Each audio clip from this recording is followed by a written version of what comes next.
I was holding a paper towel soaked in blood when the professor called my name. It was a Thursday morning, the kind where your eyes sting from the light and your body hasn't quite caught up to your brain.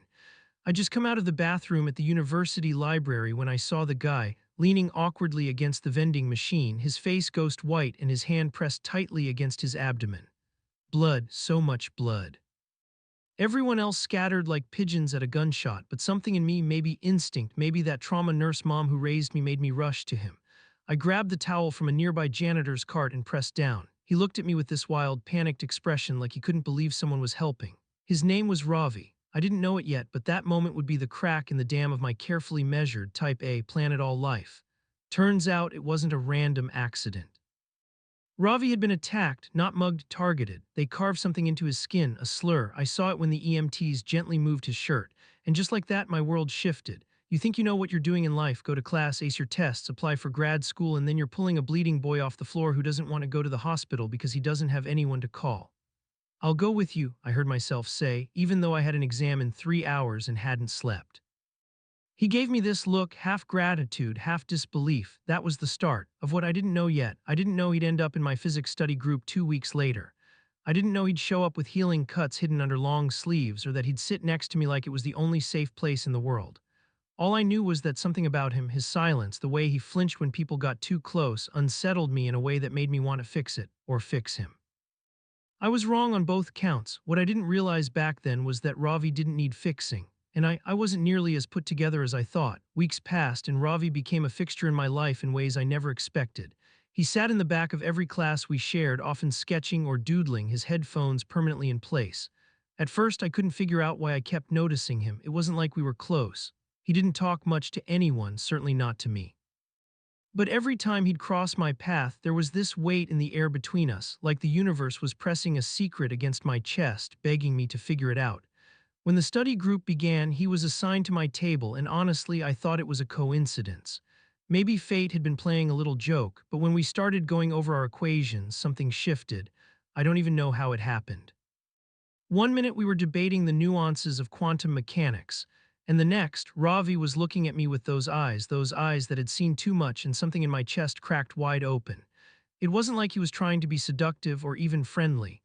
He was calm, focused, and so completely different from anyone I'd ever met. There was a quiet intensity in the way he engaged with the material, like he was grappling with things that went beyond just the academic. I caught myself studying him more than the problem sets in front of us. But it wasn't until that one night, after a particularly long study session, that everything spiraled in a way I couldn't have predicted. Ravi had stayed behind to talk about a formula we were struggling with, and I offered him a ride home. It was late, too late, the air was cool, and our breaths hung heavy between us. We were silent, both of us lost in thought, the tension of the evening thickening the space around us. And then, as we approached his apartment, he turned to me and said, "You know, I didn't think people like you would ever care about someone like me." I felt my heart stop. Was he saying what I thought he was saying? My throat tightened, and I almost choked on the words that tried to spill out. "What do you mean, someone like you?" His face shifted for a moment, a brief crack of vulnerability that I didn't know how to deal with. But then it was gone, replaced by his usual mask of indifference. "Never mind," he muttered, opening the door to his apartment, but I couldn't ignore the undertone, the heavy silence that seemed to speak volumes. I didn't understand what was happening between us, but I couldn't ignore the nagging feeling in my gut that I was being drawn into something deeper, something I wasn't prepared for. That night I didn't sleep. Not because of the physics equations that were still unfinished in my mind, but because of him, because of the look on his face, because of the way he made me feel, something raw, something real, something terrifying. The next few days were a blur of half-formed thoughts and restless nights. Ravi didn't show up to the study group the following week. At first, I thought nothing of it. Maybe he had fallen behind on his coursework, or maybe he just needed time to breathe after what felt like a never-ending string of bad luck. But by the end of the week, my anxiety had escalated into something I couldn't shake. I found myself checking my phone constantly, hoping for a message or a sign, some indication that he was still okay. I didn't know why I was so concerned. We weren't friends. We barely even spoke outside of those study sessions. And yet I couldn't get his words out of my head, someone like me. It gnawed at me. What had he meant? What was someone like him? And more importantly, what did it mean for me? Finally, I couldn't stand it anymore. I sent him a text, just a simple "Hey, you good?" It felt like the most awkward thing I'd ever done, like reaching out across a vast chasm with nothing but a string. The response came almost immediately. Yeah, I'm fine, just needed a break. I'll catch up with you soon. But there was something in that brief reply that didn't sit right. It felt too rehearsed, too defensive. So I did something stupid. I drove to his apartment that evening, driven by a sense of urgency I couldn't explain, a pull to see him, to check on him, to understand him. When I knocked on his door, there was no answer. I knocked again, louder this time. A shuffling noise came from inside. For a moment, I thought I had made a mistake. Maybe he didn't want to talk. But then the door creaked open and there he was. He looked different. His hair was longer, darker, like he hadn't bothered to cut it in weeks, and his eyes, oh, his eyes were hollowed out, exhausted, like he'd been carrying something too heavy for too long. What are you doing here? His voice was sharp, defensive, and it hit me like a slap. I stepped back, unsure of how to answer, but my feet kept moving forward. I was worried about you, I muttered, my voice softer than I intended. He looked at me, then at the ground, then back at me, his expression flickering between frustration and something else I couldn't quite place. Ravi sighed, running a hand through his hair. You really don't get it, do you? You think you can just come in and fix things, but there's nothing to fix. Not everything can be saved, okay? His words stung, but there was something vulnerable in his voice, a crack in his armor that I hadn't seen before. And just like that, the air between us shifted again, heavier now. I opened my mouth to respond, but the words didn't come. Instead, I just stood there, unsure of what to say, realizing that I didn't need to fix him. What I needed to do was something I had never allowed myself to do before: understand him. Really understand him, but would he let me? Would I be able to break through that wall he'd built around himself? He stepped back from the door and gestured for me to come inside. No words, just that silent invitation. And in that moment, I knew I was no longer just his study partner. This was something bigger, something deeper, something I wasn't ready for, but something that would change everything. Inside, Ravi's apartment was a mess. Not the kind of disorganized chaos you'd expect from a busy student. No, this was different. Piles of clothes on the couch, empty takeout boxes scattered across the floor, and books stacked in chaotic towers that looked like they could topple at any moment. It wasn't just physical clutter. It felt like the room itself was holding its breath, like the space between us was suffocating. He didn't offer me a seat, didn't offer anything. He just collapsed onto his bed, staring up at the ceiling. I stood there awkwardly for a moment, trying to figure out where I belonged in this scene, but my feet were rooted to the floor as if some invisible force was holding me there. Something in me knew that this wasn't just about homework or grades anymore. This was about understanding what had broken him, what had put that haunted look in his eyes. So what now? I asked, the words slipping out before I could stop them.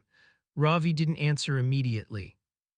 He just stared at the ceiling like it held all the answers, and then, almost as an afterthought, he sat up and turned toward me. You're so different, he said, his voice barely above a whisper. You're not like the others. You could have walked away when you saw me that night, but you didn't. You've been poking around in places I told myself were off limits. So tell me this, are you really ready to know who I am? His words hit me like a tidal wave. Ready? I wasn't ready for any of this. I wasn't ready to understand the weight he was carrying, the scars he was hiding, emotionally and physically. But there was a part of me, some quiet, desperate part, that knew I couldn't walk away now. Not when it was clear that whatever connection we were building was far beyond the surface level of a study partnership. I felt the pulse of something more between us, something raw and unspoken, something that could unravel the fragile threads of the life I had so carefully constructed. He was offering me a glimpse into his world, a chance to see everything he'd hidden from others, and yet part of me was terrified to look. Before I could answer, he stood up, pacing around the small room. I told you I've been through things, he continued, his voice shaky now. Things that would make you sick if I told you. I'm not the guy you think I am. I'm not what you want me to be. The words hit harder than I expected, each one landing like a bullet to my chest, but I didn't flinch. Instead, I stepped forward, closing the distance between us. His eyes flickered with surprise, but he didn't pull away. You're right, I said softly. You're not who I thought you were, but maybe I don't need you to be. And with that, everything shifted. In that quiet admission, something inside me unlocked. We weren't just two people sitting in a messy apartment anymore. We weren't just study partners. We were two people, broken, damaged, and searching for something to hold on to. And suddenly, it felt like we had found it in each other. In that quiet, fragile moment, I realized I wasn't just there to understand him. I was there to be something for him, a lifeline maybe, or maybe just someone who could stand beside him as he figured out how to pick up the pieces of his shattered life. And that realization, it terrified me, but more than that, it felt right. The weeks that followed were nothing like I imagined they would be. It wasn't some sudden revelation, some fairy tale romance where everything made sense. No, it was a messy, complicated unraveling. We spent more nights than I can count talking about everything and nothing, about our lives before we met, about the things we hid from the world, about the things we were too afraid to say out loud. Ravi opened up to me slowly, like someone peeling away layers of a wound too tender to touch. I learned about the things he'd never told anyone, his parents who disowned him when he came out, the secret world of anonymous messages and hate that had scarred him more deeply than the physical marks he wore. I learned about his isolation, how he'd built walls so high around himself that even he didn't remember how to get out. I also learned about the little things, his quiet laugh, the way his fingers twitched when he was nervous, the way he'd linger in silence after sharing something too painful to be spoken aloud. And through it all I stayed, maybe because I didn't know how to leave, maybe because in some strange way I needed him as much as he needed me. But it wasn't until the night we finally kissed, an awkward, hesitant thing full of uncertainty, that I truly understood what had been building between us. The kiss was everything I never expected and nothing like I had imagined. It was soft and gentle at first, hesitant, as though we were both testing the waters of something we couldn't yet define. But it quickly deepened, fueled by years of longing and untold truths.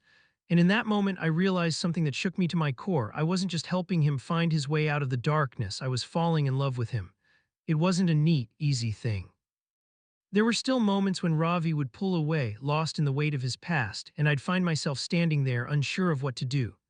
But then there were other moments, moments where we would laugh at the smallest things, moments where our hands would brush and it would feel like we were the only two people in the world. And in those moments I saw it, the fragile, beautiful connection we had built. But the most unexpected thing, it wasn't just that Ravi had changed my life. It was that through him I had started to change my own. I began to let go of the rigid plans I had for my future. I began to let go of the fear that had held me back from embracing who I really was. And most importantly, I learned that love, real love, wasn't about fixing someone or rescuing them. It was about being there in the brokenness, in the mess, in the moments when neither of you knows what's coming next. Love was about letting someone see you at your worst and still choosing to stay. And when I looked at Ravi, I realized he hadn't just changed my life, he had helped me understand who I was meant to be all along.